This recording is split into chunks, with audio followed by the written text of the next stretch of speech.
నమస్కారం. ఈరోజు మన మోదీ తన కాన్వాయ్ని తగ్గించారు. As per protocol, as per safety measures ఉండాల్సినవి ఉన్నాయి. నిన్నైతే 2 కార్లు కనపడ్డాయి.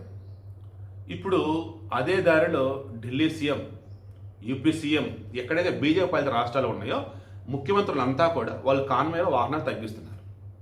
అదే ఇప్పుడు మన పవన్ కళ్యాణ్ డిప్యూటీ సీఎం ఆయన కూడా ఫాలో అయ్యాడు. ఏం చేస్తున్నారంటే మన దేశ ప్రజలకు చెప్తున్నాం, బంగారం కొనకండి 1 ఇయర్ పాటు, పెట్రోల్ డీజిల్ వాడకం తగ్గించండి.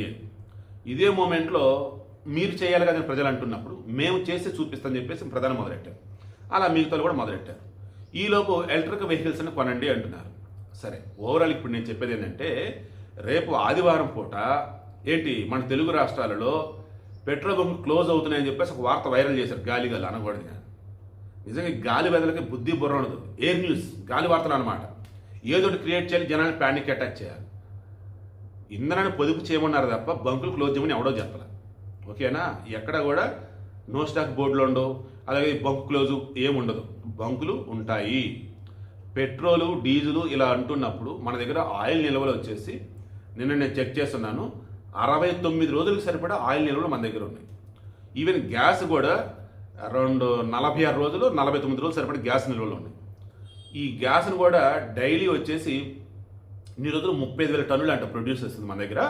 ఇప్పుడు దాని ఎల్పిజిని 55,000 టన్నులకు పెంచున్నారు మన దగ్గర ప్రొడక్షన్.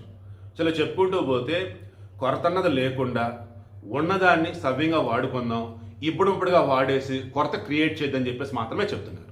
సో వీడి అర్థమైంది కదా, పుకార్లను నమ్మకండి. నో స్టాక్ బోర్డులు అని ఉందంటే మరలా తర్వాత స్టాక్ వస్తుంది, లేదా వేరే చోట అని ఉండిద్ది. ఎక్కడ కూడా బంకులు క్లోజ్ చేయరు.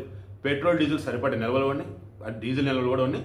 బట్ మిగతా దేశాలలో మన ఇరాన్ యుద్ధం మొదలైన తర్వాత అన్ని దేశాలలో పెట్రోల్ డీజిల్ రేట్లు పెంచారు, గ్యాస్ రేట్లు పెంచారు.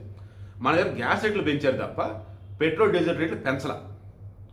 ఇది ఒకసారి మనం అర్థం చేసుకోవాలి. ఆ భారం అంతా ఇప్పుడు కేంద్రమే భరిస్తుంది. ఏ రోజు మన మీద వేస్తారంటే అలా వేయరు, మహా అయితే స్లోగా చేసుకుంటూ పోతారు. అర్థం చేసుకోండి, పుకార్లు మాత్రం నమ్మకండి.